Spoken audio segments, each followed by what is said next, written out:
Saya Portugis Amato Panjaitan. Di kesempatan kali ini saya akan membahas materi tentang Pancasila sebagai dasar negara. Pancasila sebagai dasar negara. Pendahuluan, Pancasila adalah pedoman bangsa Republik Indonesia yang mengandung berbagai kontribusi ataupun kekuatan untuk menciptakan kehidupan masyarakat Indonesia yang adil dan makmur.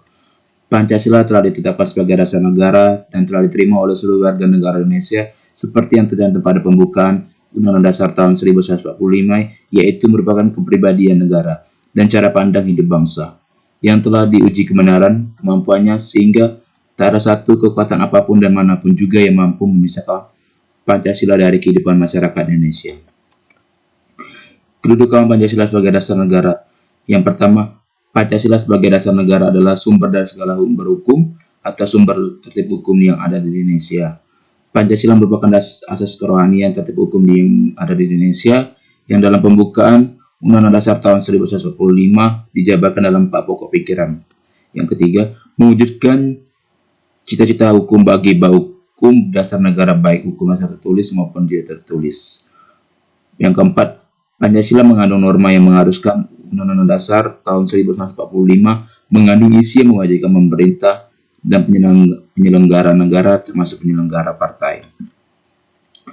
Pancasila sebagai dasar negara yang tersurat dalam pembukaan Undang-Undang Dasar tahun 1945 pada alinea keempat antara lain menegaskan maka disusunlah kemerdekaan kebangsaan itu dalam suatu susunan negara Republik Indonesia yang berkedaulatan rakyat dengan berdasar kepada ketuhanan yang Maha Esa, kemanusiaan yang adil dan beradab, persatuan Indonesia, kerakyatan yang dipimpin oleh hikmat kebijaksanaan dalam permusyawaratan perwakilan, serta dengan mewujudkan suatu keadilan sosial bagi seluruh rakyat Indonesia. Dengan kedudukan yang istimewa tersebut, selanjutnya dalam proses penyelenggaraan kehidupan bernegara memiliki fungsi yang kuat juga. Pasal-pasal pada Undang-Undang Dasar tahun 1945 menggariskan ketentuan-ketentuan yang menunjukkan fungsi Pancasila dalam proses penyelenggaraan kehidupan bernegara. Fungsi Pancasila memiliki 5 fungsi. Yang pertama, Pancasila sebagai pedoman hidup, Pancasila sebagai jiwa bangsa, Pancasila sebagai kepribadian bangsa, Pancasila sebagai sumber hukum, Pancasila sebagai cita-cita bangsa. Pancasila sebagai pandangan hidup. Pancasila sebagai pandangan hidup memiliki 3 poin. Yang pertama yaitu kekokohan dan tujuan, pemecahan masalah, dan pengembangan diri. Tak lain itu juga isi pandangan hidup memiliki 3 poin yaitu konsep dasar, pikiran dan gagasan, dan kristalisasi dan nilai. Aktualisasi Pancasila dalam kehidupan. Aktualisasi Pancasila dibedakan menjadi 2 macam yaitu aktualisasi Pancasila objektif yang dimana artinya pelaksanaan Pancasila dalam bentuk realisasi dalam aspek penyelenggaraan negara baik di bidang legislatif, eksekutif, yudikatif maupun semua bidang kenegaraan lainnya. Aktualisasi Pancasila subjektif yang mana artinya pelaksanaan dalam sikap pribadi perorangan, setiap warga negara, setiap individu, setiap penduduk, setiap penguasa, dan setiap orang di Indonesia.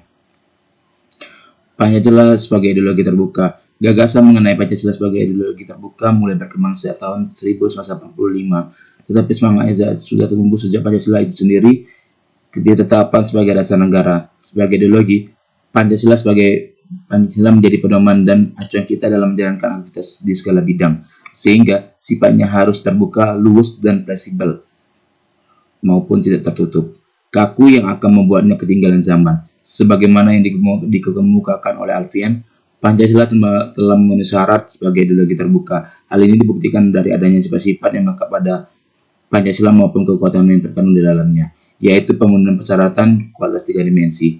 Yang dimaksud dengan Pancasila sebagai ideologi terbuka adalah Pancasila merupakan ideologi yang mampu menyesuaikan diri dengan perkembangan zaman tanpa pengubahan nilai dasarnya. Faktor pendorong Pancasila sebagai ideologi terbuka. Yang pertama, dalam proses pembangunan nasional berencana, dinamika masyarakat kita berkembang amat cepat. Dengan demikian, tidak semua persoalan kehidupan dapat ditemukan jawabannya secara ideologis dalam pemikiran ideologi-ideologi sebelumnya. Yang kedua, kenyataan bangkrutnya ideologis tertutup seperti komunisme. Dewasa ini kubu komunisme dihadapkan pada pilihan yang amat berat, menjadi satu ideologi terbuka atau tetap mempertahankan ideologi lainnya. Yang ketiga, pengalaman sejarah politik kita sendiri dengan pengaruh komunisme sangat penting karena pengaruh ideologi komunisme yang ada pada dasarnya bersifat tertutup. Pancasila pernah merosot menjadi ancaman dogma, menjadi semacam dogma yang kaku Yang keempat, tekad kita untuk menjadi Pancasila sebagai satu-satunya asas dalam kehidupan bermasyarakat, berbangsa, dan bernegara. Sekian dan terima kasih. Saya mempunyai 2 quote. Yang pertama, jadilah anak muda yang dapat membanggakan bangsa dan negara. Yang kedua, junjunglah tinggi nilai dan sejarah bangsa Indonesia, terutama nilai-nilai Pancasila. Terima kasih.